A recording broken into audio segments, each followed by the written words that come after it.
ذوالفقار صاحب، یہ اس وقت رواں سال کی اگر ہم بات کریں ٹیررسٹ اٹیکس جو ٹوٹل ہیں وہ 580 ہوئے ہیں، جن میں سے 169 بلوچستان میں اور 367 کے پی میں ہوئے ہیں۔ اب بلوچستان میں بھی ہم دیکھ رہے ہیں کہ وہاں پر بھی ایک معاملہ درپیش ہے، وہاں پہ بھی ناراض بلوچوں والے معاملات چل رہے ہیں۔ تو اس کا ایفیکٹ جو گرینڈ جرگہ ہم نے یہاں دیکھا ہے، آپ سمجھتے ہیں کہ آگے جا کے ان فیوچر نیئر فیوچر وہاں پہ بھی کچھ اس طرح کے معاملات ہوں گے تاکہ وہاں پہ بھی جو سیکیورٹی تھریٹس ہیں اس کو اوور کم کیا جا سکے؟ دیکھیں، جہاں تک جو انہوں نے ایک کام کیا علی امین ظفر صاحب، چاہے وفاقی حکومت کے ساتھ مل کے انہوں نے پہلے سے کوئی پلان کیا، لیکن بہت اچھا ایک جیسچر ہے۔ اور ظاہر ہے ایک کل سے یا آج سے لوگ جمع ہوئے ہیں، وہ جرگہ ہے۔ دوسرا جرگہ انہوں نے یہ بھی کہا اور کہا کہ ان سے ہم بات کریں گے ان کے لوگوں سے، کہ اچھا وہ ہے۔ اب اس کے اثرات کیا پڑیں گے جو آپ کا کوشچن ہے، ظاہر ہے یہاں پر پی ٹی ایم کی جو جماعت ہے، مجھے لگتا ہے کہ وہاں پر بھی جو لوگ ہیں وہ بھی اپنی پالیسیوں پر نظر کرنا چاہیے، کیونکہ ان میں ایسے ایلیمنٹ شامل ہو گئے ہیں جو بھی پاکستان سے کہنا کی بات یا افواج پاکستان بنانا، جو ان کے ویسے کنسرنز ہیں کہ ہمارے لوگوں کے حقوق کی بات ہے، تو شاید وفاقی حکومت بھی انکار نہیں کرتی۔ وہ کہتے ہیں کہ جو ڈیولپمنٹ کے آپ کے نیڈز ہیں، صوبائی خیرات ہیں، وہ حقوق ہیں، ان کے ساتھ ہم آپ کی وہ پوری کریں گے۔ لیکن ساتھ میں جو وہ ایلیمنٹ شامل ہو گئے جو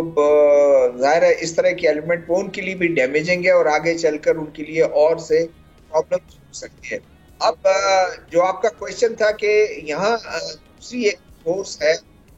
بلوچ یکجہتی کمیٹی۔ اب بلوچ یکجہتی کمیٹی اگر اس طرح کا کوئی جرگہ بناتی ہے یا اس طرح کی کر بھی چکے ہیں، جیسے گوادر میں انہوں نے کیا، گورنمنٹ نے روکا، گورنمنٹ نے پابندی لگائی، لیکن اوورال کوئی پابندی ان پر نہیں لگی۔ ان کے ساتھ نیگوشیٹ کر ان کے ساتھ بات چیت کر کے گورنمنٹ نے ان کے ساتھ، حالانکہ اس میں جانوں کا ضیاع بھی ہوا،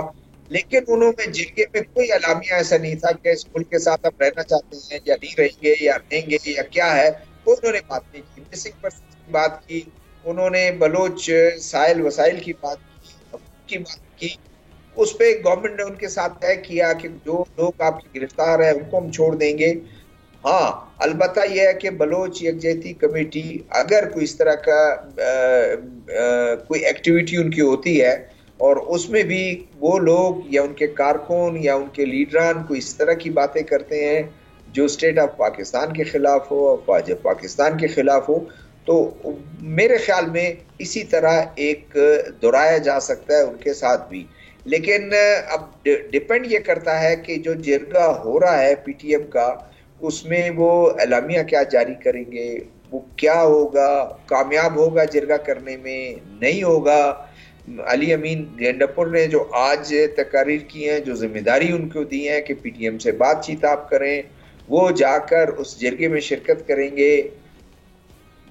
سے بات کریں گے، اپنی تقریر کریں گے، اور کیا وہ لائے عمل، یہ ڈیپینڈ کرتا ہے اس پہ کہ کس طرح اس کو ٹیکل کیا جاتا ہے، کس طرح ان باتوں کو توجہ دے کر کوئی ایشورنس یقین دہانی کی جاتی ہے۔ وہ اثرات ضرور پڑیں گے اور اس کے جو نتائج نکلیں گے، اگر ہوپ فلی خوش اسلوبی سے معاملہ طے ہو جائے گا،